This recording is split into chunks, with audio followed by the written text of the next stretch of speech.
Salut tout le monde, j'espère que vous allez bien. Aujourd'hui, on se retrouve pour analyser le Bitcoin et l'Ethereum. On a eu vraiment une très belle performance du Bitcoin en fin de semaine. Comme on peut voir, on est au 41 700 $. Donc, c'est vraiment assez impressionnant. Du côté de l'Ethereum, on est un petit peu moins aussi. On est au 2200 $, mais on a quand même breakout du range qu'on avait depuis presque 500 jours. Je pense que j'ai vu sur Twitter que quelqu'un disait. Donc, ça fait vraiment plaisir de voir la hausse qu'on a en ce moment sur les cryptos. Puis même si vous avez pas, si vous n'étiez pas dans le rallye sur le Bitcoin, par exemple, vous n'avez pas de Bitcoin, je pense qu'on va avoir vraiment de belles performances sur différents altcoins, pas juste par exemple en daily, mais même en weekly, sur vraiment des tendances qui sont plus long terme. Je pense que ça va être très intéressant d'aller analyser ça. Mais on peut voir là, juste la performance du Bitcoin en ce moment, c'est vraiment incroyable. À chaque fois qu'on a un dip, on se fait racheter directement, même durant le week-end, donc c'est assez impressionnant à voir. Même si oui, je suis bullish en ce moment, durant la fin de semaine, avant qu'on ait le gros pump, j'étais un petit peu moins bullish, puis je voyais qu'on avait quelques indications qui pouvaient nous dire qu'on pouvait redescendre un petit peu plus bas, comme que je vous parlais de faire un fake out au-dessus des 38 500 $ pour ensuite repartir à la baisse, puis venir chercher toutes les liquidités en dessous des plus bas qu'on avait accumulés. Finalement, c'est pas ça qui est arrivé, mais je voulais quand même vous montrer le thread que j'avais fait sur Twitter, parce que en gros, même si là, j'ai pas eu raison, je pense que dans un autre monde, j'aurais eu raison. C'est juste parce que cette fois-là, ça n'a pas marché. Mais c'est quand même intéressant d'analyser des différentes manières de voir comment on peut arriver à identifier un top sur le Bitcoin. C'est sûr que c'est assez dur quand on a une tendance qui est long terme. Par exemple, là, on a une tendance en weekly sur plusieurs semaines. C'est dur de savoir exactement où est le top. Mais c'est quand même, ça va être quand même intéressant de voir. Donc, en gros, qu'est-ce que j'ai dit, c'est que si on regardait en monthly, on était venu chercher la Fairvalue Gap en monthly juste là. On était aussi dans une zone de supply monthly, on peut voir. En gros, c'est que ici, c'était un order block monthly qu'on était venu toucher ici une première fois. Puis on était encore dedans. Donc, pour moi, je pensais qu'on allait se faire rejeter. Finalement, c'est pas ça qui est arrivé. Ensuite de ça, on peut voir en weekly qu'on était sur une zone que, en gros, c'est que pourquoi cette zone-là est intéressante à voir pour peut-être un retournement de tendance. C'était simplement parce que ici, en gros, qu'est-ce qui est arrivé, c'est que si on prend l'ouverture de la chandelle, on avait pump un petit peu. On peut voir que la chandelle, la mèche qu'on a là. Puis ensuite, on avait vraiment dump. Puis c'est là qu'il avait commencé la baisse qu'on avait eue là, avec toutes les faillites et toutes ces affaires-là qu'on avait eues durant juin 2022. Mais c'était quand même là que les vendeurs étaient vraiment rentrés dans la partie puis qu'ils avaient commencé à faire chuter le prix. Parce qu'on peut voir qu'ici, on était quand même dans une tendance qui était haussière. Puis à partir de cette mèche-là, boum, là, on a commencé à être dans une tendance baissière. Donc je pensais qu'on allait avoir un petit peu de registre sur ce niveau-là, mais c'est pas ça qui est arrivé. Ensuite, c'est ça, dans le fond, c'est que ce niveau-là, ici, qu'on voit là, le gros niveau en beige, c'est ce niveau-là en weekly. Donc, c'est pour ça que je l'ai mis en H4. Parce qu'on est en H4, on peut voir qu'ici, on était sur une zone d'order bloc qu'on n'avait jamais retesté sur le niveau de résistance. Donc, c'était vraiment le niveau à ne pas franchir. Pour moi, on pouvait très bien venir chercher les liquidités, mais il fallait réintégrer rapidement. Donc, c'est pas ça qui est arrivé. On est continué à pump, mais c'est quand même intéressant de voir que si on aurait commencé à dump, on aurait pu venir chercher toutes les liquidités ici, puis on aurait pu venir chercher la fair value gap en weekly, et après ça repartir à la hausse. Mais qu'est-ce que je voulais aussi vous dire, c'est que même si j'ai pas eu raison, c'est que dans le trading, même si tu n'as pas raison, ça ne veut pas dire que tu perds de l'argent. Donc, j'ai pas réussi à trouver de short sur ces niveaux-là, donc j'ai pas perdu d'argent. Donc, ça, c'est un très bon signe. Ben, c'est pas un très bon signe, mais c'est juste que c'est bien de faire ça parce que comme ça vous permet de même d'avoir tort, de ne pas perdre d'argent puis de continuer à gagner d'argent en longue. Donc, c'est pour ça que je vais vous montrer aussi un trade sur le CFX que je suis rentré en longue, même si j'étais bearish sur le Bitcoin. Parce que ça ne veut pas dire que même si on est bearish sur le Bitcoin, qu'on peut être bearish sur tous les altcoins. Puis c'est un petit peu ça que je vais vous montrer aussi sur le CFX. Mais si on continue, on peut voir ici que aussi on avait pas beaucoup de liquidités à venir chercher au nord comparé au sud. Donc c'est pour ça aussi que je pensais qu'on allait dump. Puis finalement, on avait une whale sur Bitfinex qui était rentrée en longue. On peut voir ici que les fundings avaient beaucoup augmenté. On peut voir l'open interest ici. Puis dans le fond, c'était juste ici sur les 38 500, dans les 38 800 $. Donc, personnellement, qu'est-ce que je pensais qu'on allait faire, c'est qu'on allait venir dump, venir faire capituler cette whale-là, donc venir faire descendre l'open interest. Je sais pas si c'est juste des gens qui sont rentrés en longue, mais je pense que c'est vraiment juste une personne qui est rentrée en longue ici. Puis après ça, ben, venir faire capituler cette personne-là pour ensuite peut-être repartir à la hausse parce que ça représentait quand même 200 millions en open interest. Donc c'est quand même beaucoup. Puis sinon, je pense que c'était pas mal ça. Là. On peut juste voir que c'est un petit peu ça mon plan. C'était de venir chercher toutes les liquidités au sud pour après ça repartir à la hausse. Puis ça pourrait aussi permettre de faire un pullback sur les 31 000 $, mais c'est pas ça qui est arrivé. Mais je pense que c'était quand même intéressant à analyser. Mais maintenant, on va aller voir sur le graphique du Bitcoin parce qu'on est très très bullish en ce moment. Donc, avant de passer sur le trading, je voulais vous montrer un peu les indicateurs qui sont plus long terme pour voir un petit peu où qu'on en est sur le Bitcoin. Donc, si on trace un Fibo du plus haut jusqu'au plus bas, puis on va mettre le Fibo juste pour voir un petit peu sur le retracement où qu'on en est. Donc on peut mettre le Fibo. On peut voir que en ce moment, on est sur, on peut voir qu'on est sur les 0,5 de Fibo. Je ne sais pas si on est venu les toucher. On est peut-être venu à quelques dollars. On est venu exactement les toucher sur les 42 200 dollars. Donc ça va être intéressant à voir si on a un petit rejet sur les 0,5 de Fibo. On peut voir qu'en 2019, si on va voir, là, on a vu un petit peu la même chose. En gros, c'est qu'on était monté jusqu'au 0,618, mais avec les clôtures en weekly, on était juste venu sur les 0,5 de Fibo. On peut voir juste là, si je le torse un peu, là, on peut bien le voir, qu'on on n'avait pas fait de clôture weekly au-dessus des 0,5 de Fibo. Donc ça va être à voir si on fait le même pattern. Donc qu'on vient rechercher les 0,5 de Fibo pour ensuite repartir un petit peu à la baisse. Mais personnellement, je ne vais pas être vraiment bearish sur les 0,5 de Fibo. Je vais surtout attendre la zone de rechargement de short qui est au 48 000 $, donc 48 500 $ pour être précis. Donc personnellement, je pense qu'on a encore pas mal de marge pour monter, puis monter minimalement aux 48 000 $ avant d'avoir un top.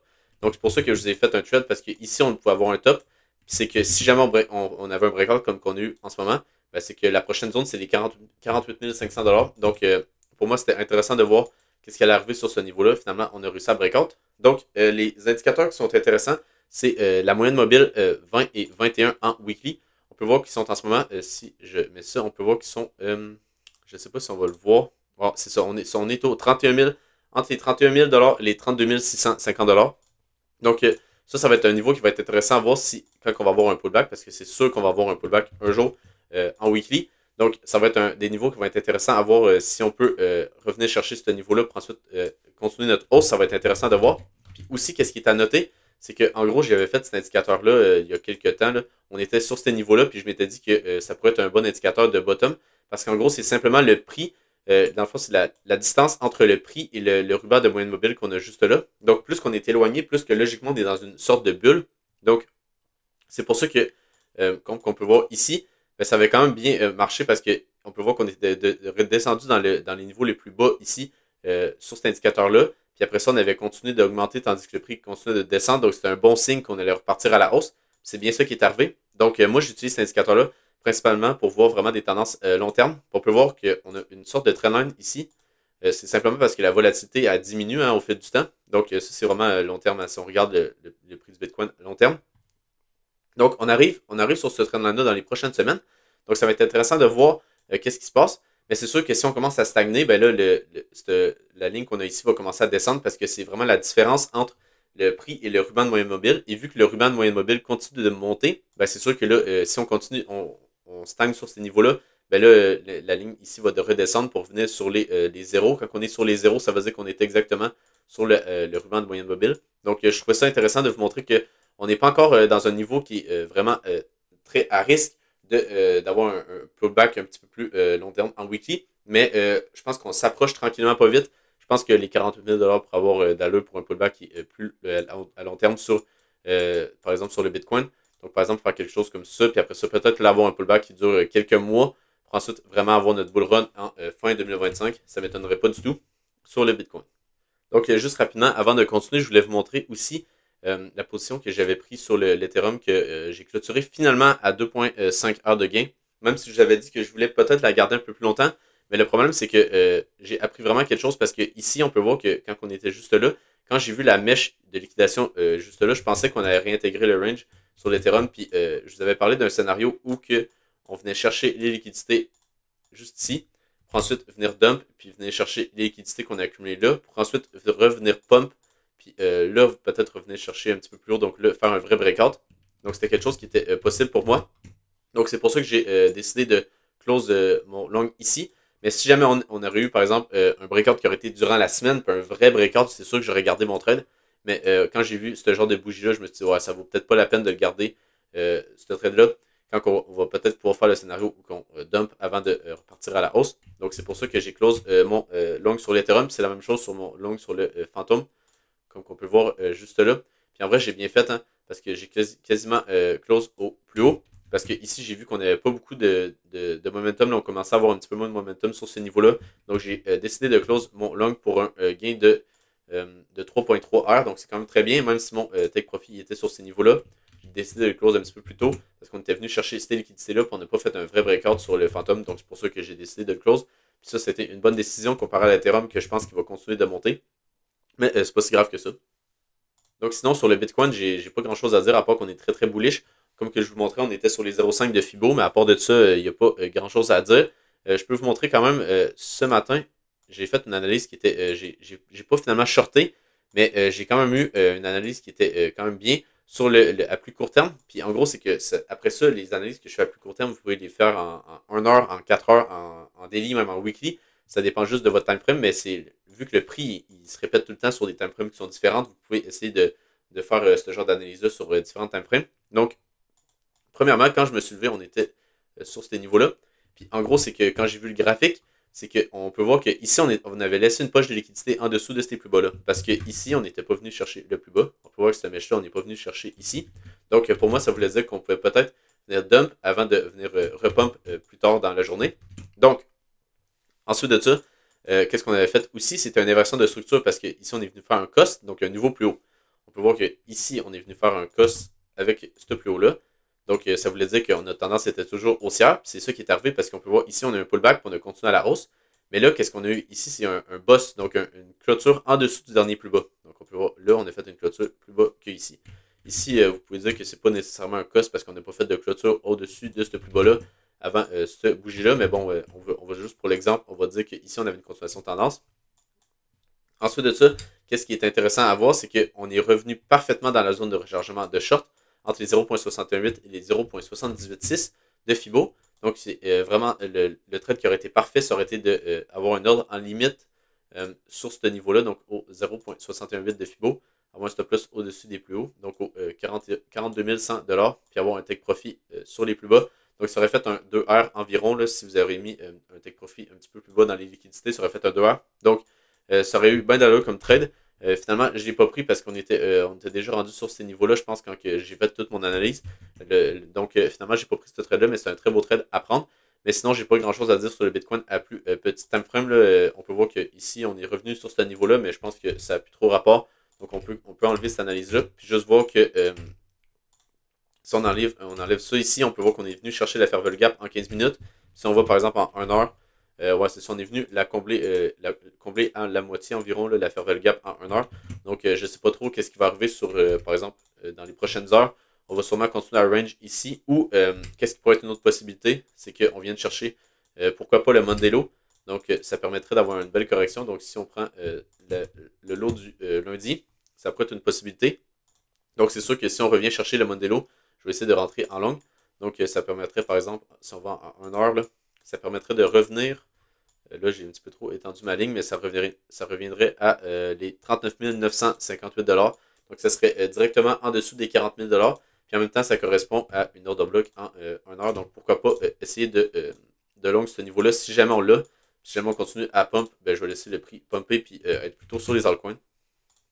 Donc, justement, sur le BGB, on peut voir je suis toujours très haussier sur le BGB. Je pense qu'on va peut-être avoir une dernière correction pour venir chercher les liquidités qu'on a accumulées en dessous des 0,5 $. Mais je pense que le pullback ici va tenir. Même si on peut voir que le Bitcoin performe beaucoup plus que le BGB, je pense que quand les altcoins vont avoir leur moment, puis que la liquidité va se déplacer de Bitcoin vers les altcoins, je pense que les gens vont aller vers le BGB parce qu'on peut voir qu'on est sur un graphique qui est très très bullish. Même si à plus court terme, on n'a pas grand chose qui se passe à part une petite correction ici, mais je pense qu'on va continuer à la hausse sur le BGB et venir chercher ma target des 3.68 de Fibo de ce mouvement-là. Si on n'a pas ça et qu'on continue à dump, puis que je vois qu'on n'a pas vraiment d'acheteurs, ben là, je vais essayer de couper ma position le plus rapidement possible parce que ça veut dire qu'on a une réintégration. Donc, si on fait quelque chose comme ça puis qu'on fait des M dans des M, puis donc si on a quelque chose comme ça puis avec un breakout ici, je vais essayer de sortir le plus rapidement de ma position parce que ça veut dire qu'on n'a pas ce genre de mouvement-là. Ensuite, aussi, je voulais vous montrer le trade que j'ai pris sur le Conflux, donc le CFX. C'est un trade qui est plutôt long terme, donc je l'ai passé aussi sur Twitter, mais c'est vraiment un trade qui est sur plusieurs semaines. Donc en gros, c'est que ici, on peut voir qu'on avait eu un beau pump. On a fait quasiment un x50, là, si je me souviens bien. On était sur les ouais, c'est ça, on était sur les 2 cents pour monter jusqu'à genre 47 cents, même 50 cents. Donc c'est vraiment très très impressionnant. C'est un altcoin qui est très très bullish en ce moment pour moi. Pourquoi qu'on est bullish? C'est parce qu'on est venu revenir dans la zone de rechargement de long, comme on peut voir ici, entre les 0.68 et les 0.786 de Fibo. Ensuite, là, on est vraiment sur du long terme, on est sur du 3 jours. Hein.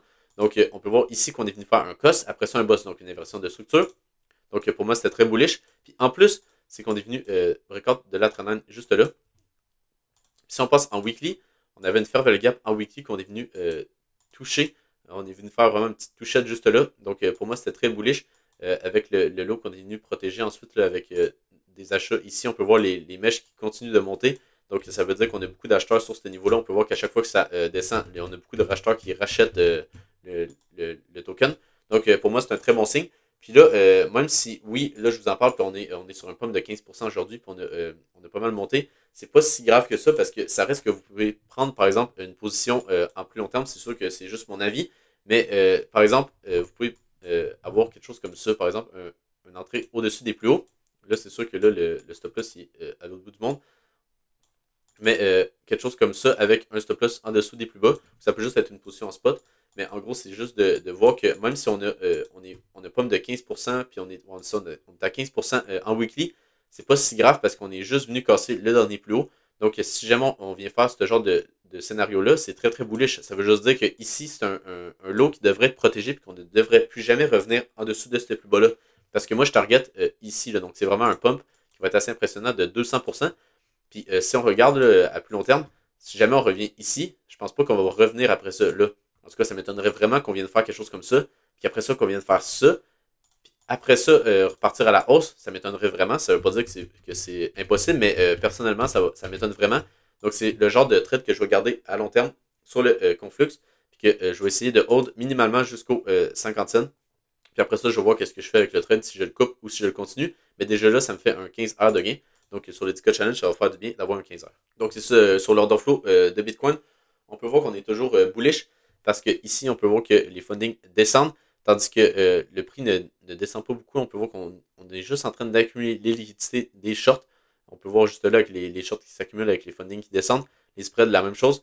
On peut juste voir qu'on a pas mal de ventes sur Binance. Donc ça, c'est pas un très bon signe, mais pour le moment, ça n'a pas trop fait chuter le prix parce que Coinbase continue vraiment d'acheter. Donc on peut voir ici le delta il est vraiment négatif, tandis que le prix ne descend pas. Donc c'est un bon signe. Puis je vais vous montrer aussi, il y a pas mal d'ordres en limite. C'est pour ça que même si le CVD en spot descend beaucoup, ça ne prend pas en compte les ordres en limite. Donc c'est pour ça que le prix ne descend pas beaucoup. Donc même chose sur l'Ethereum, j'ai pas grand chose à dire sur l'order flow. Ça reste plutôt bullish, même si on est assez haut sur les fundings, donc peut-être une petite dump pour après ça repartir à la hausse. Ça correspondrait aussi à Bitcoin d'avoir peut-être un petit dump, venir chercher le Modelo. Donc jusqu'aux 40 000 ça serait possible. Mais sinon, je reste toujours bullish sur le Bitcoin, sur l'Ethereum. Même si par exemple, le Bitcoin, je suis un petit peu plus bullish avec l'order flow qui est un petit peu mieux avec les fundings qui descendent un peu plus que si on regarde juste l'Ethereum ici, que c'est moins intéressant. Donc c'est ça, sur le 10K Challenge, on est à 208 parce que sur le CFX, j'ai risqué 10 en dessous de ce plus bas-là. Donc ça revient ici, je vais perdre 10 puis c'est qu'on continue à monter, qu'on continue à monter. Ben là, je vais faire 150 sur le plus haut qu'on a juste là. Donc c'est un trade qui pourrait être assez payant pour le 10K Challenge puis nous remettre très bien. Sinon, c'est ça, les fundings sur Binance puis sur Binance pour Bitcoin puis sur Binance pour Ethereum sont plutôt bien. Même sur OKX, pour le Bitcoin, on est plutôt bien à 0,034. Donc, ça reste plutôt pas mal pour le Bitcoin et l'Ethereum en ce moment. Je ne dis pas qu'on va avoir un dump tout de suite, mais c'est sûr qu'on va venir demander chercher les longues qui s'accumulent en dessous du prix. On peut le voir juste là, là. On a vraiment beaucoup de longues à venir chercher en dessous du prix jusqu'aux 36 900 Je ne dis pas qu'on va y aller. Je ne pense pas qu'on va descendre aussi bas que ça. Mais par exemple, si on regarde juste venir chercher les 40 000 ça ferait 500 millions de liquidation. Donc, pourquoi pas, ça permettrait de vraiment venir chercher toutes les longues qui sont en trop pour ensuite repartir à la hausse. Donc, c'est ça que je vous parlais sur l'order book de Bitcoin. On peut voir juste là qu'on a énormément d'ordres en limite qui se placent en dessous du prix. Donc, c'est pour ça que même si on a beaucoup de ventes, on peut le voir juste là, sur Binance, on a énormément de ventes en spot. Mais ça, c'est des ordres qui sont en market. Ce n'est pas des ordres qui sont en limite. Donc, c'est pour ça que même si on a beaucoup de ventes en spot, le prix continue de monter tranquillement, pas vite, parce qu'il y a des gros ordres en limite. Donc, ça, c'est vraiment des grosses whales avec plusieurs centaines de bitcoins qui mettent leurs ordres ici, puis on peut voir qu'ils se sont fait de fil. Donc, ça veut dire que c'est vraiment des vrais ordres. C'est pas juste des ordres pour faire peur au marché puis continuer de monter à la hausse. C'est vraiment des vrais ordres d'achat. Donc, c'est un très, très bon signe pour le Bitcoin. Ça veut dire qu'on a des whales qui continuent d'acheter ou c'est simplement des particuliers qui se ramassent tous sur ce niveau-là, mais ça m'étonnerait. Je pense que c'est vraiment des whales qui continuent d'acheter tranquillement le Bitcoin. Puis c'est un très bon signe parce qu'on pourrait très bien repartir à la hausse juste avec l'achat qu'on a eu juste ici. Là. Je suis assez confiant qu'ici, on pourrait repartir à la hausse avec l'order flow qui est plutôt bullish. On peut voir que les fundings, là, ça, j'aime bien ça le voir. que même si les fundings ont augmenté durant la hausse ici, durant la petite baisse qu'on a eue ici, on a beaucoup de shorts qui sont rentrés dans le marché. Donc, pour moi, c'est un très bon signe. En plus, combiné avec l'order book qui est très bullish, pour moi, on pourrait très bien repartir à la hausse. Donc, si tu as aimé la vidéo, n'hésite pas à t'abonner sur Twitter et sur YouTube. Sur Twitter, je vais essayer de faire un thread par semaine. Je vais essayer d'être un petit peu plus accurate puis de ne pas dire qu'on va descendre quand on continue de monter et qu'on est aux 40 000, 42 000 $. Mais c'est pas si grave que ça. Ça vous permet quand même de vous montrer un petit peu comment qu'on essaie, que moi j'essaie de voir si on n'est pas sur un top à plus court terme. Mais c'est ça, je vous fais différentes analyses sur le Total 3 et sur la Bitcoin dominance. Je vous montre toutes mes trades que je fais. Donc, si jamais ça vous intéresse, n'hésitez pas à aller checker. Puis sinon, je vous souhaite une très bonne journée. Puis on se retrouve pour une prochaine vidéo. Bye!